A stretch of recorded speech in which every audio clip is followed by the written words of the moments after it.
Hands down, the Valve Steam Deck has been my favorite thing this year. I'm in love with it. If I could marry it, I would. Actually, I wouldn't, because certain things that I would want to do with it, I can't. So that's all beside the point. It's an amazing device is what I'm trying to get at. Reasonably priced, decently spec'd. It runs everything that I want it to run very well. All my Steam games that I play, emulation, PS3, PS2, GameCube. I've been having a blast with this thing. It's my favorite thing to come out this year for a long time. I do a lot of videos on like emulation devices, you know, specifically handhelds a lot of times. People are always like, well, what would you recommend? Man, if you got $400, just get a Steam Deck.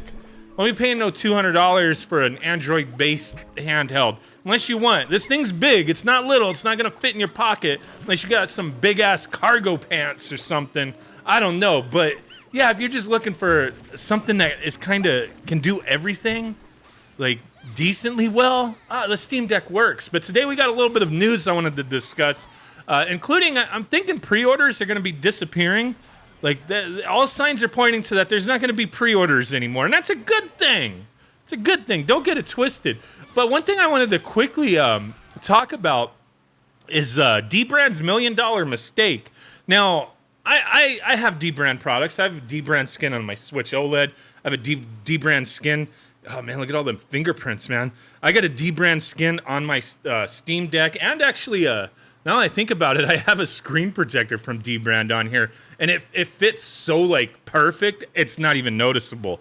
Just a little added extra protection. It's not going to hurt anyone, you know what I mean?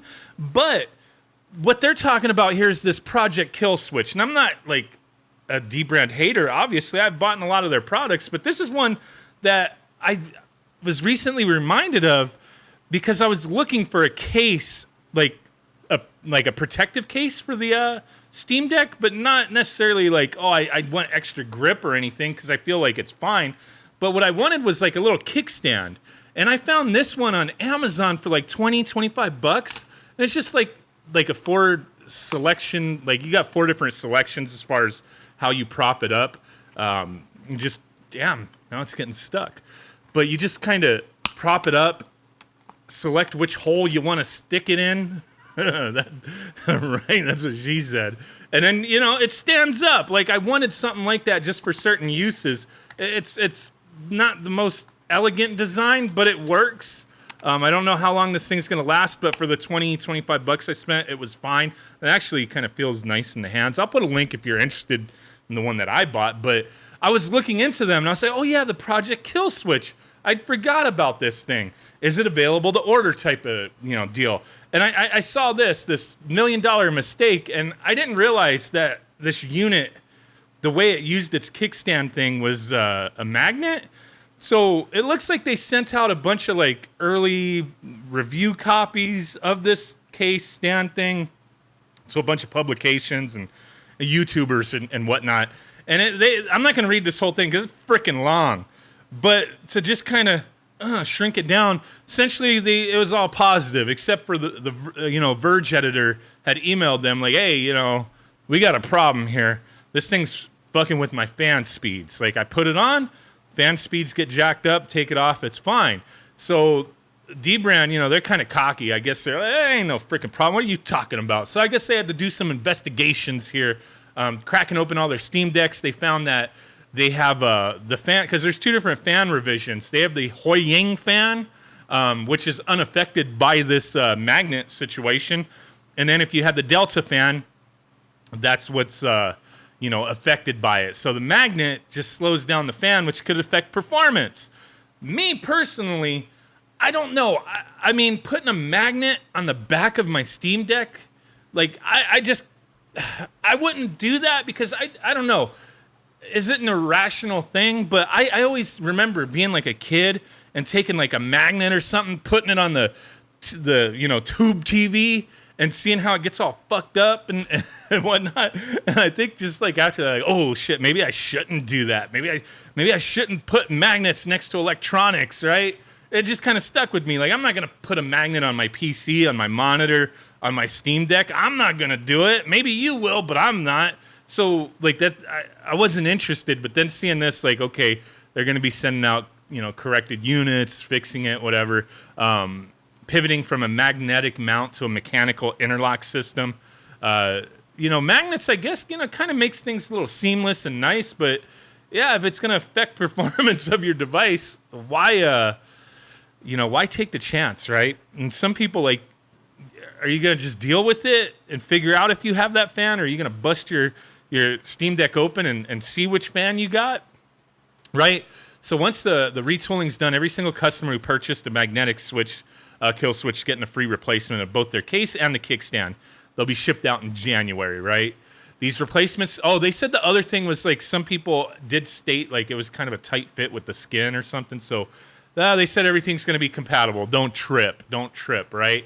But, okay, let's get off of that. We got to wrap this up. The big news here, on gamingonlinux.com, I saw this article where they spoke to a KDE dev that was talking about Steam Deck and their work for it at Academy 2022. And they mentioned how there's been, like, over 1 million shipped, right?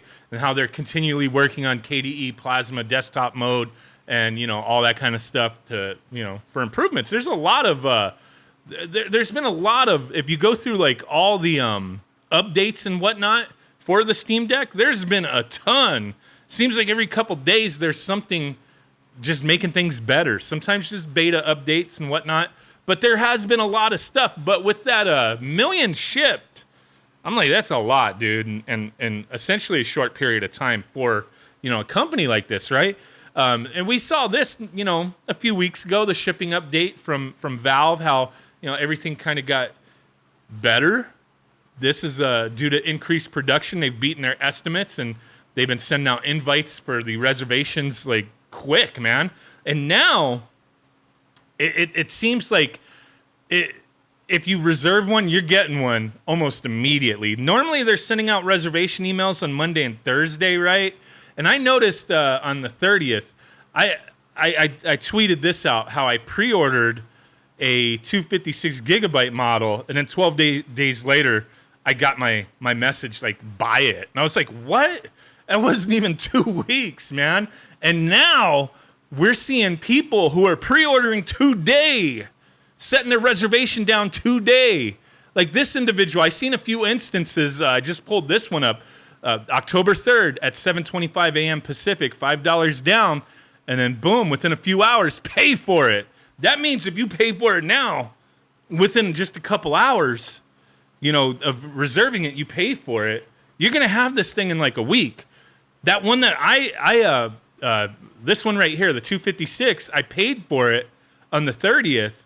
It's now the 3rd, and mine is supposed to be here tomorrow, and I don't live anywhere near their shipping facility. So that's nuts, man. Pre-order it and get it right, like within a week. Looks like those reservations are going to be going away. It's going to just be like, you want one, just pay for it now. No more reservation pre-order system. And I think that's a good thing. You look at eBay and all the auctions from the past, people selling these things for double, and all the prices are coming down on eBay because people cannot make money reselling these things. You could just buy one on Steam, get it shipped to you, and then buy another one, right? You could reserve another one. So I think people are trying to flip them and make money, and now people aren't falling for it. People aren't willing to spend extra, but these people on eBay, they're dropping their prices down to where it's still above what Steam is charging, but to where they're not making money. And it still doesn't make sense for somebody who wants one to go buy one off of eBay, because you're going to pay, instead of $400 plus tax, you're going to pay $500, $450 or something. And, so the seller's not making money with shipping and the freaking outrageous fees of eBay. So that's not even an option anymore. Just go here. Expected order availability, September through December. I did pre-order another one for, I'm not going to buy it though. I can't afford it. But I wanted to see, like, hey, if I reserve one right now, are they going to send me an email within a couple hours? So I'm waiting to see if I get an email. I'm not going to buy it. But if I get the email, I'm going to post an update, put it out there. Like, yeah, that's the way it is. Reserve one and get one, like right away type of thing. But yeah, interesting. If you want one, grab one. Don't worry about that secondary market anymore. Appreciate you guys watching. Let me know what you think. Bye.